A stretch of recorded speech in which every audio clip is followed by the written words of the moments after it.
Congo FM 88.4, première radio d'information en République démocratique du Congo. Les présumés auteurs de troubles hier au stade des Martyrs sont jugés ce vendredi en procédure de flagrance. 34 personnes interpellées doivent être à la barre au tribunal de grande instance de Kinshasa-Gombe. Entre-temps, la crise au sein de la communauté islamique en RDC persiste. Top Congo FM. À Ituri, les FARDC poursuivent les opérations militaires de pacification de cette province en état de siège. Quelques miliciens ont été neutralisés et des armes récupérées. Vous écouterez le lieutenant Jules Ngongo, porte-parole de l'armée en Ituri. Top Congo FM. Dossier détournement présumé de l'argent du parc agro-industriel de Bukanga-Lonzo. Le Sénat se prononce sur le cas Matata Pogno, l'ancien premier ministre actuellement sénateur qualifié d'auteur intellectuel de la débâcle de ce projet. Les sénateurs sont en plénière en ce moment. Top Congo FM. Lutte contre le paludisme en RDC. Que faudrait-il faire face à cette maladie? Le moustiquaire imprégné d'insecticides a montré ses limites d'après les experts qui se sont retrouvés dans un forum de haut niveau ce jeudi à Kinshasa. Voilà pour le sommaire. Top Congo FM, le journal vous est présenté par Roger Kalala. Bienvenue et bonnes conditions d'écoute. Procès en flagrance. Les présumés auteurs des troubles au stade des Martyrs hier jeudi seront jugés au tribunal de grande instance de Kinshasa-Gombe. Il s'agit, selon le porte-parole du gouvernement Patrick Mouyaya, de 34 personnes interpellées par les forces de l'ordre. Entre-temps, la crise au sein de la communauté islamique en RDC, la Comico, persiste. Les deux camps opposés attendent tous une décision de justice devant définitivement trancher et mettre fin à ce bicéphalisme qui date de plusieurs mois. Pour Jean-Claude Sadi, secrétaire général adjoint de l'aile de la Comico dirigée par Cheikh Abdallah Mangala, c'est Youssouf Djibondo qui est en appel après avoir été battu au premier degré au tribunal de grande instance de Kinshasa. Pour lui, Youssouf Djibondo n'a ni titre ni qualité pour engager la Comico. On l'écoute, il a été joint au téléphone par Barik Bouema. Nous étions déjà en justice avec M. Youssouf Djibondo. Il a été battu au premier degré, c'était au niveau du TGI de la Gombe. Content de cette décision, il a estimé que c'était mal jugé, il est allé en appel. Et donc c'est là où nous sommes pour l'instant. Vous êtes en appel, comme vous le dites, mais pourquoi les audiences ne se tiennent plus? Il y a eu poursuite de procédures, on a diligenté des procédures. En fait, les magistrats ont très bien instruit. Les choses ont évolué au niveau où les différentes affaires, les différentes causes ont été prises en délibéré. Ce n'est plus qu'une question d'une semaine ou de peut-être 3, 4, 5 jours. Les juges d'appel, ils pourront évidemment confirmer l'œuvre du premier juge qui n'a été que le pire droit, parce qu'on a démontré de manière claire que M. Youssouf Djibondo n'a ni qualité ni titre pour se prévaloir d'un quelconque droit de pouvoir parler au nom de la communauté islamique. Il n'a jamais adhéré, ça on l'a dit plusieurs fois. Êtes-vous prêt aujourd'hui à accepter les verdicts? Nous sommes légalistes, nous avons très confiance en notre justice. Concrètement, qu'est-ce qui vous divise? Vous êtes tous frères musulmans. En plus d'être frères, la logique c'est que nous devons travailler dans la légalité et dans le respect des textes. Donc à ce jour, la Comico compte 350 membres effectifs qui sont les seuls habilités à élire un représentant légal dans une assemblée générale régulièrement convoquée par un représentant sortant ou bien candidat à sa propre succession. C'est le cas de l'assemblée générale qui a élu Cheikh Abdallah Mangala.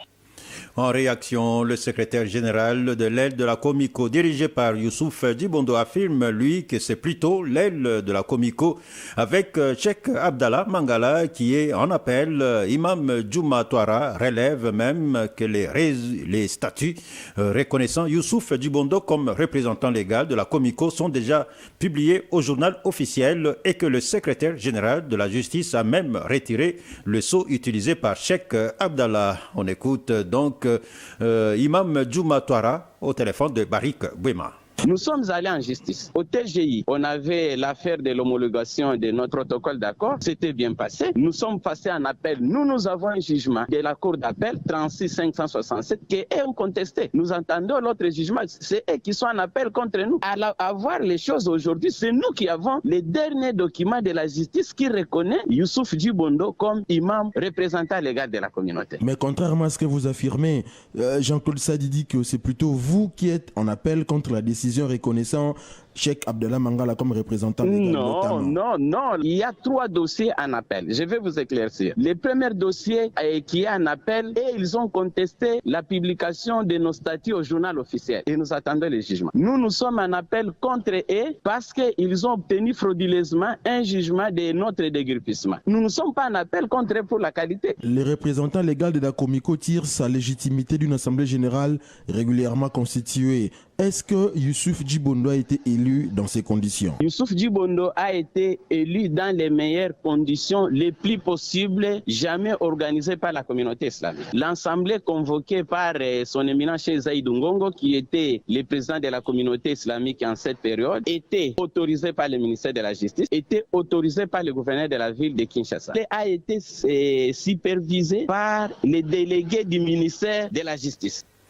Imam Djouma Touara, secrétaire général de l'aile de la Comico, dirigé par Youssouf Djibondo. Notez que 2 groupes opposés des fidèles musulmans s'étaient affrontés jeudi au stade des Martyrs lors d'un rassemblement prévu pour célébrer la fin du temps de carême. Plusieurs personnes ont été blessées. La police a également signalé d'importants dégâts matériels, mais pas de pertes en vies humaines, d'après un bilan provisoire présenté par la police. À propos de ces incidents au stade des Martyrs, le Conseil national des églises communautaires catholiques indépendantes coptes et orthodoxes regrette ce qui s'est passé. Le secrétaire général de ce conseil en appelle à l'implication des autorités du pays pour que la paix revienne parmi les responsables spirituels ou leaders religieux qui ne se retrouvent pas dans les 8 confessions religieuses. Monseigneur Jean-Claude Guindola au micro de José Ipachi. Le père évêque, pasteur et docteur, membre du Conseil national des églises communautaires catholiques indépendantes coptes et orthodoxes. Regrettons amèrement cet incident majeur entre nos frères de des communautés musulmanes survenu à la clôture de la fête du Ramadan. Le Sinesiko, 9e plateforme des confessions religieuses, avait déjà cherché la solution entre le membre de 8 confessions religieuses et plusieurs chefs spirituels des églises qui ne se trouvaient pas dans les 8 confessions. Beaucoup de chefs spirituels des églises et communautés ont subi les injustices de la part des membres des anciens gouvernements. À cause des intérêts égoïstes, le père évêque, sollicitons l'implication personnelle du chef de l'État afin d'éviter les troubles dans le chef des pères spirituels et la concrétisation du travail des hommes de Dieu rassemblés autour du Sinesiko, la 9e plateforme des confessions religieuses pour le retour d'une paix durable. Si la nature elle-même se rapproche, mois de mai, Ramadan, fête des croyants musulmans. Mois de mai, la Station, fête des chrétiens. Alors, pourquoi pas nous les hommes? Et surtout que nous sommes tous Congolais. Monseigneur Jean-Claude Guindola au micro de José Ipachi. 2 responsables de la fonction publique arrêtés pour détournement de deniers publics dans la province du Kasaï oriental. Il s'agit du chef de division des finances et l'ordonnateur des dépenses publiques. Avant leur arrestation, ils étaient tous suspendus par le gouverneur intérimaire de cette province. Ils sont accusés d'avoir détourné les reliquats de la paix des anciens combattants militaires et civils du premier semestre de 2021 et décembre 2020. On fait le point avec notre permanent dans la région, Nicolas Kazadi. C'est la plus grande maladie qui a maintenu le Kasaï oriental dans l'inertie et un cercle vicieux depuis plus d'une décennie. Mais curieusement, les détournements des deniers publics semblent être une lampe inextinguible malgré le changement des régimes à la tête de cette province. Les faits ont été dénoncés par les gouverneurs ad intérim du Kasaï oriental. Jeannette Lunga Moussamba a de ce fait suspendu 2 hauts responsables de la fonction publique au Kasaï oriental. Elle a révélé que Placide Kambombo et Benjamin Chitman, chef des divisions provinciales des finances ad intérim et comptable principal ad intérim au ministère des Finances, ont été primés dans les sacs. Ils sont accusés d'avoir détourné les reliquats de la paix des anciens combattants et militaires de décembre 2020 et du premier trimestre 2021. C'est le mercredi 12 mai dernier que l'autorité provinciale a rendu public 2 arrêtés portant suspension à titre préventif de ces 2 hauts responsables de la fonction publique pour s'être gravement compromis dans l'exercice de leurs fonctions, car n'ayant pas versé au trésor public dans les délais requis les reliquats de la rente des anciens combattants malgré la réception des différents rapports. Mbujimaï, Nicolas Kazadi, Top Congo FM.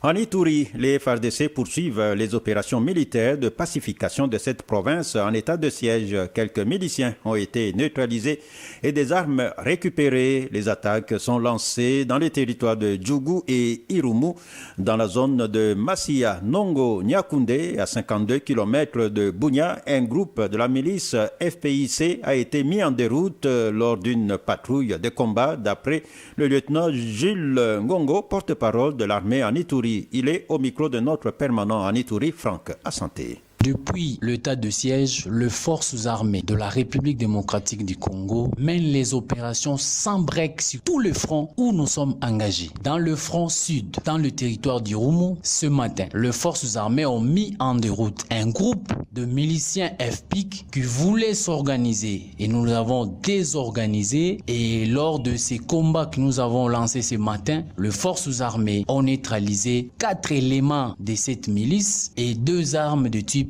AK-47 récupérés lors de ces combats. Du côté nord, dans le territoire de Djougou, après la défaite de la milice Codeco sur la RN27 et aux environs de Hala, ce matin, nous avons déjoué en faisant maintenant une attaque surprise à un autre groupe de cette milice. Le bilan de ces opérations menées par les forces armées, 2 miliciens sont neutralisés et une arme AK-47 récupérée par l'armée loyaliste. En ce moment, nous continuons encore les opérations et au nom du commandant des opérations et le gouverneur de province, nous appelons ces miliciens à déposer les armes et à se rendre aux forces armées avant que le pire arrive dans ces opérations, parce que les forces armées ne vont pas se fatiguer cette fois-ci pour traquer ces hors-la-loi et donner une victoire finale et figurante au peuple iturien qui vont rapporter la paix et la restauration de l'autorité de l'État. On parle toujours de l'état de siège au Nord Kivu et en Ituri. Il y a les acteurs environnementaux qui souhaitent voir les opérations militaires s'étendre jusque dans le parc national de Virunga. Aujourd'hui, bastion de plusieurs groupes armés. Au cours d'une conférence de presse ce vendredi à Goma, les animateurs de l'alerte pour l'environnement et les droits de l'homme ont salué l'état de siège qui va, selon eux, contribuer à la protection de la biodiversité du parc national de Virunga.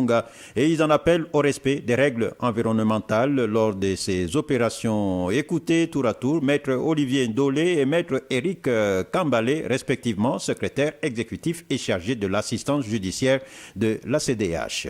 Cette administration militaire ne tient pas à compte que la question principale pour les groupes armés qui sont autour du parc national de Virunga, leur objectif principal c'est le pillage des ressources, s'autofinancer. Et donc la question, si vous voulez, de lutte contre ces groupes armés doit inclure la préoccupation du parc national de Virunga. Parce que ce n'est pas seulement comme moteur des ressources, mais aussi c'est comme en quelque sorte le poumon économique sur lequel les groupes armés s'abattent. Si vous allez par exemple au niveau du lac Édouard, tous les groupes armés qui sont là, certains n'ont même pas des armes, mais leur objectif c'est d'exercer la pêche illicite. Et maladroitement, il y a des soutiens, des supports qui normalement ne sont pas sur les lacs, mais qui protègent tous ces groupes armés. C'est une guerre, c'est un combat qui certainement sera aussi soumis au respect des différentes règles des droits internationaux. Et que donc la crainte, oui, ça peut exister. Les dégâts collatéraux, oui, ils peuvent exister. Mais nous voulons préciser ici que nous insistons sur le fait que ces opérations-là devraient être menées aussi dans le respect des règles environnementales. On parle toujours de l'état de siège. Il y a le député Tsingi Pouloulou qui plaide pour la création d'une caisse de solidarité, caisse qu'il voudrait qu'on appelle caisse nationale de soutien aux actions militaires. Selon ce député élu de Kinshasa, l'idée derrière cette initiative est de mobiliser plus de 50 millions de dollars américains auprès notamment des différents chefs des institutions publiques et l'ensemble de la population.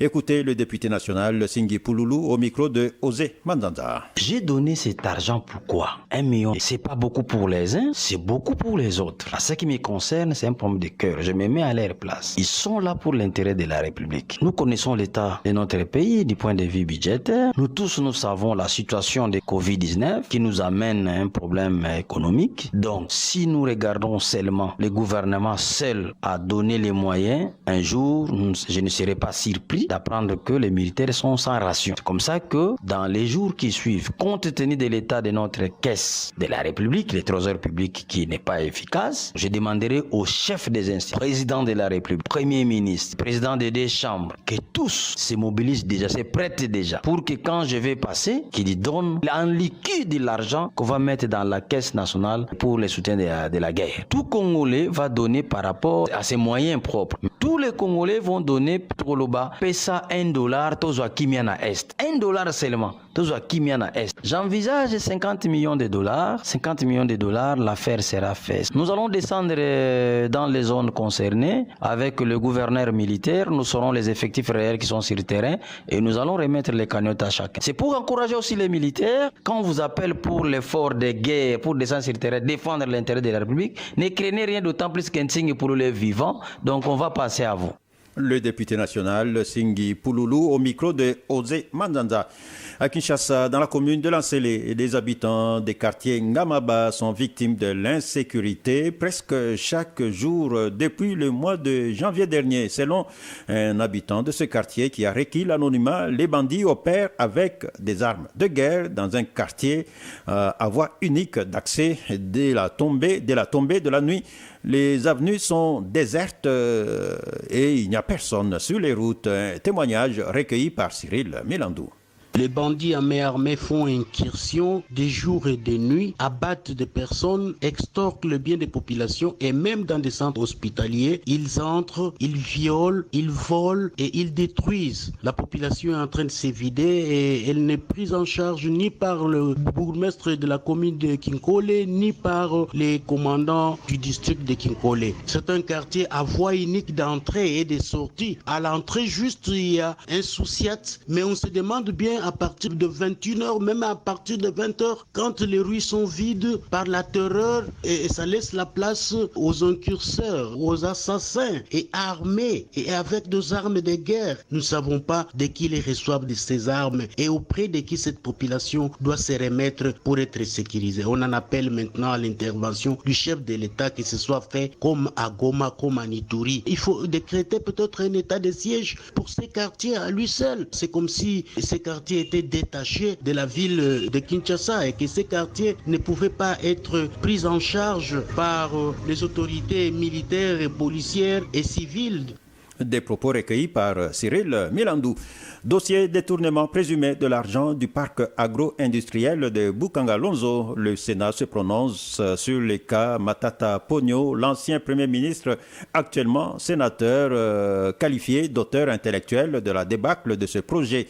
Mais déjà à la plénière qui est en cours, le président du bureau, Modeste Bahati, a souligné que les sénateurs n'ont pas de compétences pour juger leurs collègues. Il les a exhortés à traiter la question sans passion. Toutes les entreprises de l'État œuvrant dans le secteur de transport seront bientôt auditées. Décision prise par le ministre de Transport, Voies et Communications et Désenclavement.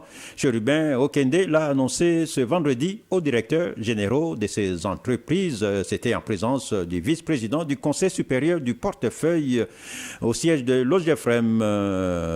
On écoute donc le ministre Chérubin Okende au micro de Rachel Insiwe.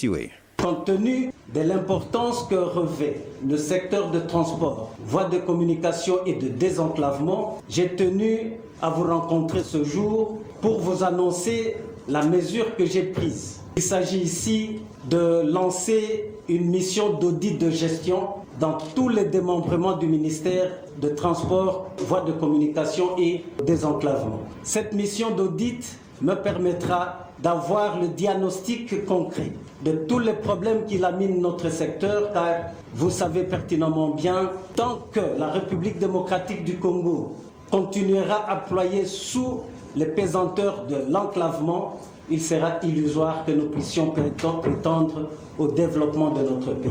Ainsi donc, j'apprécierais énormément la franche collaboration des uns des autres pour qu'ensemble, nous puissions nous dire, cette fois-ci, nous avons osé redorer les blasons ternis de transport, voies de communication et que nous prenons des dispositions pour que réellement nous arrivions à désenclaver la République démocratique du Congo qui, par ailleurs, demeure un trou noir au sein de notre sous-région. Et on parle encore des entreprises du portefeuille de l'État. Ces entreprises font face à des graves dysfonctionnements qui émaillent la gouvernance, compromettant leur avenir.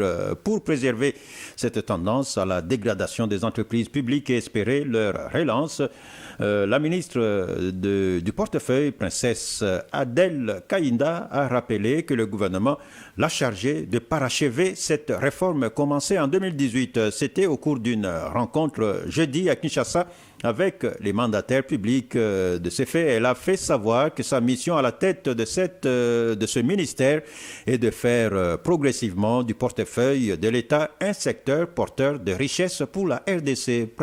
Princesse Adèle Kaïnda au micro de Cyril Mélandou. Beaucoup de nos entreprises publiques sont en réalité dans une phase de faillite larvée, étant donné que plusieurs indicateurs de leur gestion sont en déphasage complet avec les normes techniques et financières qui régissent leur activité. C'est pour tenter de renverser cette tendance à la dégradation continue des entreprises publiques et espérer leur relance après les avoir stabilisées que la réforme du portefeuille de l'État a été lancée en juillet 2008. Voici donc 13 ans déjà que ce processus dure et le programme du gouvernement a assigné à mon ministère la tâche de les parachever. Il nous faut être plus proactifs, plus professionnels, à l'image de nos confrères du secteur privé. C'est notamment clôturer les états financiers dans les délais, les publier à l'issue des assemblées générales, projeter l'activité de l'entreprise sur le long terme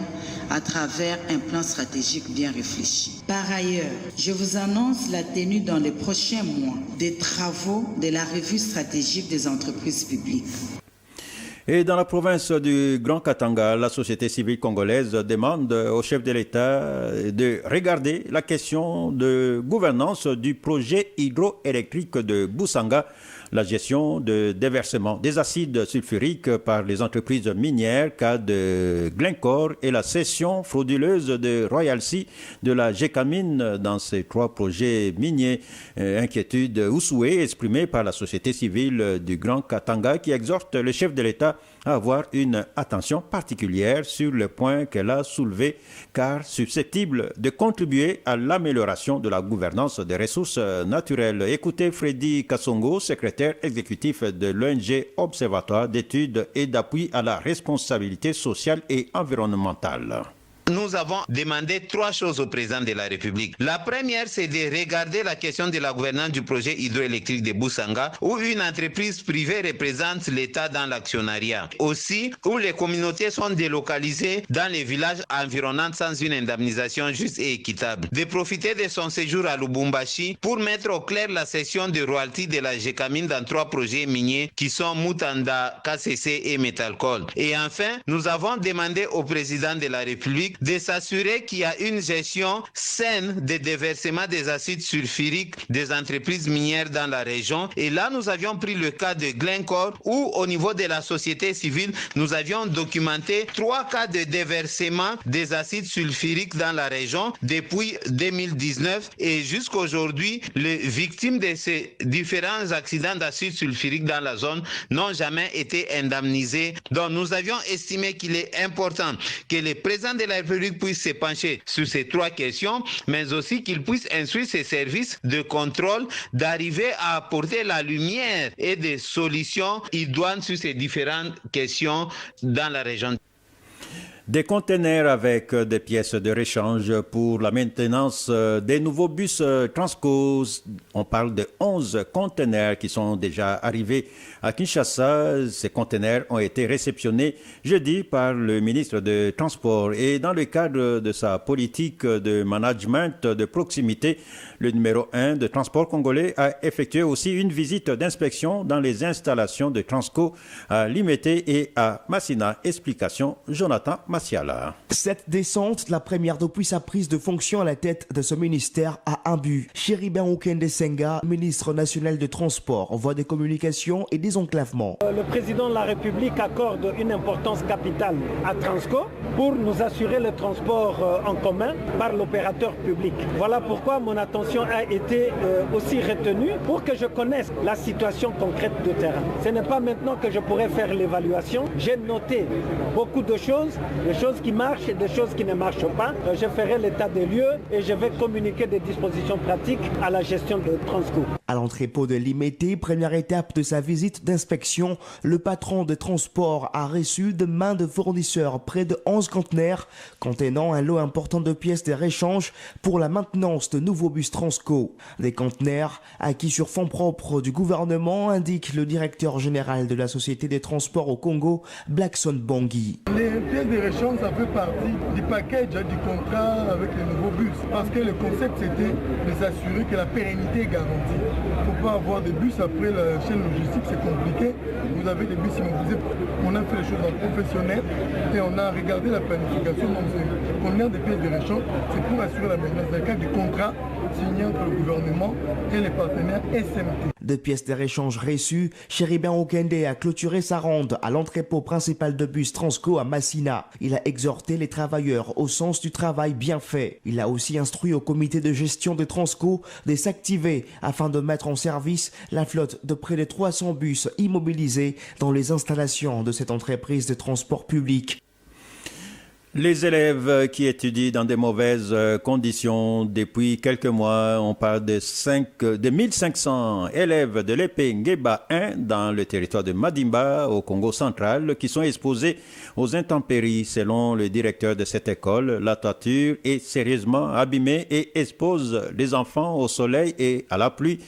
Cette école, reconstruite et inaugurée en 2008 grâce au financement du fonds PPTE pour un montant total de $520 000 américains. L'école doit encore être réhabilitée pour permettre aux élèves d'étudier dans de bonnes conditions. François Singhi, directeur de l'épée Ngeba 1, souligne que les démarches entreprises au niveau provincial n'ont pas abouti. Il sollicite l'implication des autorités au niveau national pour sauver cette école. François Singhi au micro de Mamichela. Les briques qu'on a utilisées ne supportent pas les intempéries et surtout les tôles à cause de la qualité ou de l'anti-rouille mal utilisée sointent à flot, d'où l'abîme des plafonds et de certains objets classiques. Et nous en appelons au ministre de tutelle de s'impliquer pour sauver ce qu'il y a à sauver. Surtout les 5 premières salles de classe sointent abondamment. Lorsqu'il pleut, les enfants ne supportent plus, ça sointe terriblement et les objets classiques sont abîmés. J'ai saisi le ministère du professeur de l'EPSP. J'ai saisi le gouverneur, un silence de mort, un mot tous. Mon cri d'alarme, je le lance au ministre de tutelle de l'EPST, du gouvernement responsable piloté par son excellence le Premier ministre Jean-Michel Samba. S'il peut réhabiliter cette école, il sauverait ce qu'il y a à sauver. Des propos recueillis par Mami Tchela.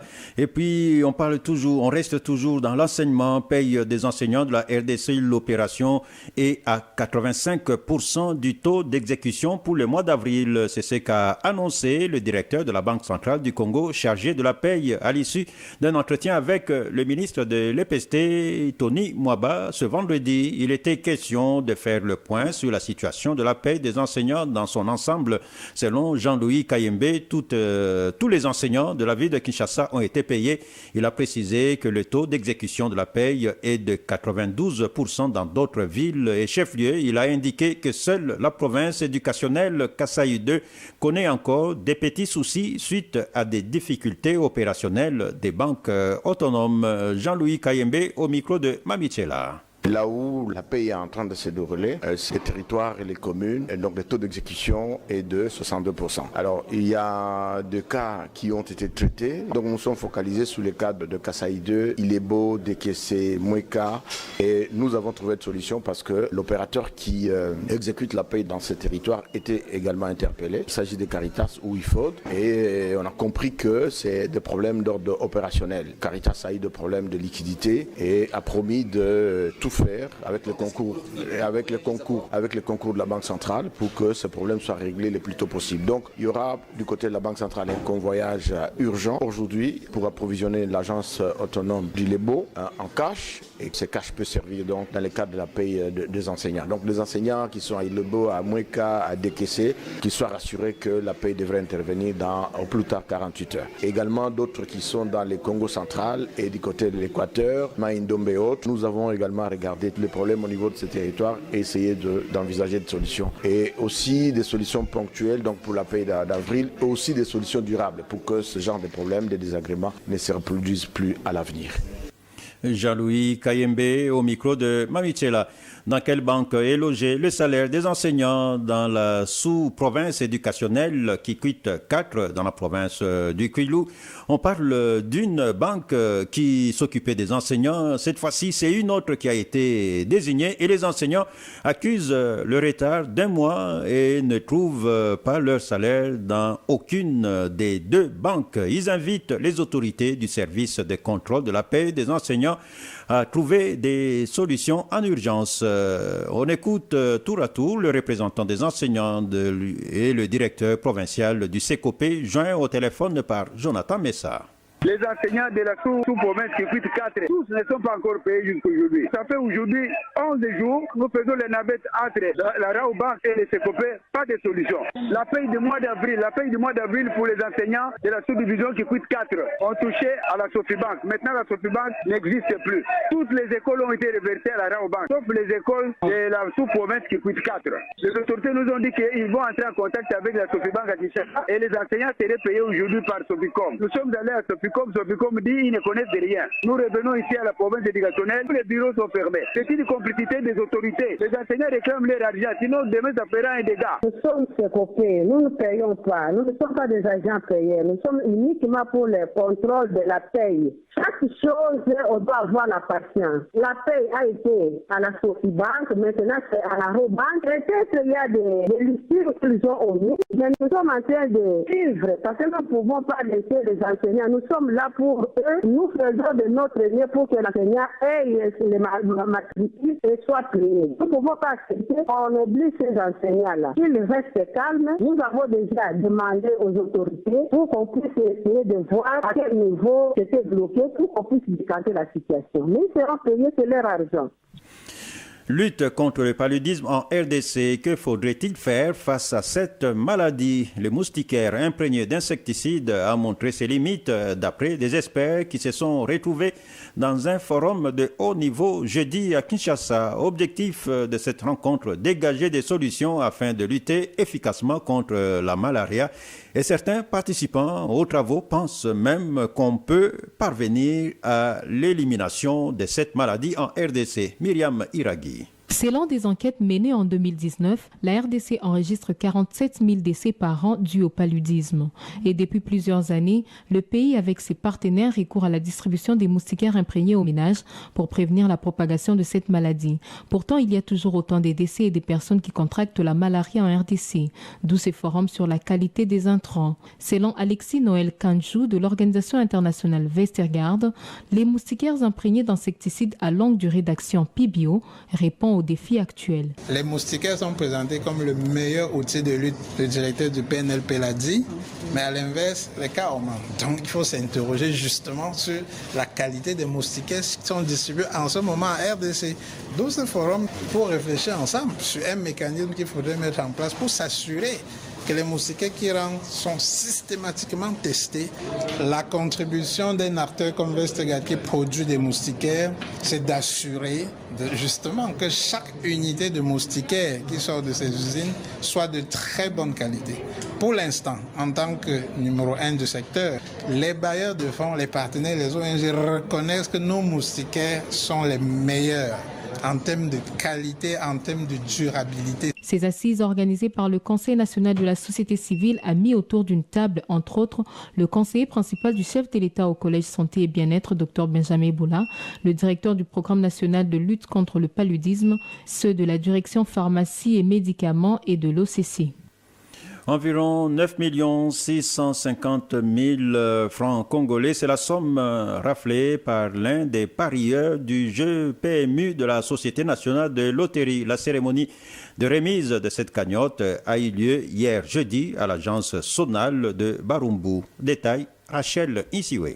C'est depuis 1989 qu'Octave Ligno Kangamela s'est mis à jouer au PMU. 32 ans après, il se dit satisfait et pense que ce montant est une récompense. Mon remerciement à Dieu, j'ai un cahier de jeux de PMU. Alors j'ai écrit Dieu, que votre main soit sur moi, au courant de moi demain. Et comme je viens de gagner 9 millions, c'est miraculeux. C'est la première fois. 9 650 000 francs, virgule 400. C'est après combien d'années? Oh, en 89 je crois. Et j'avais joué 3 combinaisons, de 9 000, 9 000. Donc une combinaison, j'ai gagné un désordre, l'autre j'ai gagné un bonus et l'autre gagnant. Et c'est par surprise que j'ai gagné en ordre. C'est la caissière qui m'a informé. Donc Sonal demande à ceux qui poussent, n'est-ce pas, récompenser la caissière. Parce que la caissière, c'est elle qui m'a dit que j'ai gagné en ordre. Moi, je ne savais pas. De son côté, le coordonnateur de l'espace PLR de la Sonal affirme que cette remise est donc une concrétisation de la mission de la Sonal, celle notamment de faire de la population des millionnaires. Juvenal Daniel Kapanji. On ne peut plus douter de la Sonal qui a plus de 30 ans que cette entreprise existe. C'est une entreprise patriotique, on ne fait que des millionnaires. La tâche que le gouvernement congolais ou l'État congolais a confiée à la Sonal, c'est celle de faire des gens des millionnaires. Nous, c'est comme à l'église, à l'état du pécheur,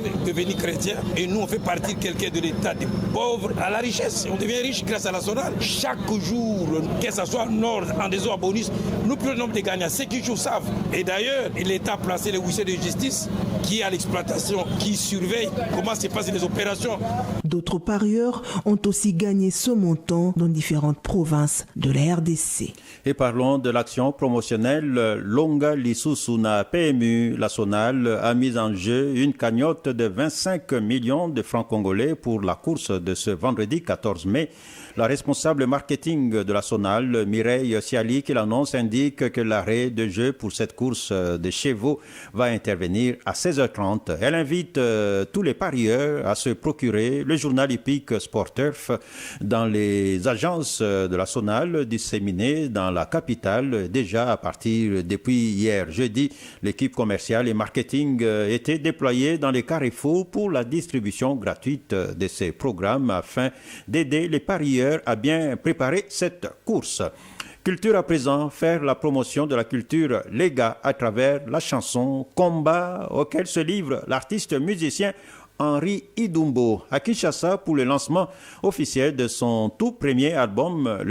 Ce natif du Sud Kivu vient à l'assaut de la capitale avec un concert prévu le 15 mai prochain au village Chentemba dans le cadre du Festival national des Lega. Détail avec King Munga. Un concert défi pour ce jeune artiste de Kisangani, Henri Idumbo, à Kinshasa pour convaincre le très difficile public kinois. Le chanteur doit se battre à vaincre sans péril, on triomphe sans gloire, tente de dire l'artiste. Le 15 mai 2021, ça sera une grande journée pour la communauté Lega vivant à Kinshasa parce que c'est le jour où nous allons clôturer la tournée de l'unité de Moulega que nous avions effectué dans les 4 territoires où habitent les Moulega, notamment Pangi, Shabunda, Mwenga et Walikale. À part cela, nous allons procéder à la sortie officielle du tout premier album de ma carrière, intitulé Konsendatako Lotondo, ce qui veut dire un mon nom vivant. Aux Kinois de venir découvrir la très riche culture Lega et aux Lega de venir soutenir leur artiste. C'est l'appel que lance le général Benjamin Mukulungu, président des Lusu. Vous êtes un artiste Lega, vous allez démontrer à la face du monde la richesse et la profondeur de la culture Lega. Puisque notre culture doit d'abord être véhiculée par notre musique, notre langue. J'invite tout Moulega qui est ici à Kinshasa et même qui sont dans des provinces voisines, Congo central, Kwango, Bandundu, Brazzaville, d'être à Kinshasa le samedi à partir de 14h. Quant à nous, on croise donc le doigt, tout en souhaitant bonne chance à l'artiste. Paiement des factures de la Régie des eaux. La campagne de recouvrement forcé lancée depuis le mois de mars dernier à Kinshasa se poursuit. La Régie des eaux, direction provinciale, demande à tous ses abonnés en retard de paiement d'honorer leurs factures de consommation d'eau, car ce recouvrement forcé ne consistera pas seulement à la coupure d'eau, mais aussi au déterrement de tous les tuyaux jusqu'à l'appurement de ses créanciers. Le directeur provincial de la Régie des eaux Kinshasa, Jean Bosco Mwaka, indique que la Régie des eaux va utiliser tous les moyens que l'État congolais met à sa disposition pour rentrer dans ses droits. Top Congo FM 88.4, première radio d'information en République démocratique du Congo. Après les incidents hier à la clôture du Ramadan au stade des Martyrs, les présumés auteurs des troubles sont jugés en procédure de flagrance ce vendredi. Les audiences devraient avoir lieu au tribunal de grande instance de Kinshasa-Gombe. Top Congo FM. En Ituri, les FARDC poursuivent les opérations militaires de pacification de cette province en état de siège. Quelques miliciens ont été neutralisés et des armes récupérées. Les attaques sont lancées dans les territoires de Djougou et Irumu. Top Congo FM. Dossier détournement présumé de l'argent du parc agro-industriel de Bukangalonzo. Le Sénat se prononce sur le cas Matata Pogno, l'ancien Premier ministre, actuellement sénateur, qualifié d'auteur intellectuel de la débâcle de ce projet, mais déjà à la plénière, à l'Assemblée, au Parlement, au Sénat, le président du bureau, Modeste Bahati, a souligné que les sénateurs n'ont pas de compétences pour juger leurs collègues. Il les a exhortés à traiter la question sans passion. Top Congo FM. Ainsi s'achève ce journal qui porte les signatures de Barik Bouema, Trésor Kiyombo, Cécile Ngomba et Peggy Wabeno. Journal réalisé sous la coordination de Mamichela et la mise en onde était assurée par Alain Mungo Pascal. Et vous nous avez suivis en direct sur YouTube grâce à Didi Binsika, Dani Zayobi et Patrick Mungongo. Vivez en paix, restez à l'écoute de Top Congo FM. 5 éditions, 18 bulletins d'information. Top Congo FM 88.4, première radio d'information en République démocratique du Congo. Une rédaction en contact permanent avec ses auditeurs. 080 812 812. Information avec Top Congo FM 24h sur 24, 7 jours sur 7. Ce journal vous a été proposé par EasyChat de Telegram.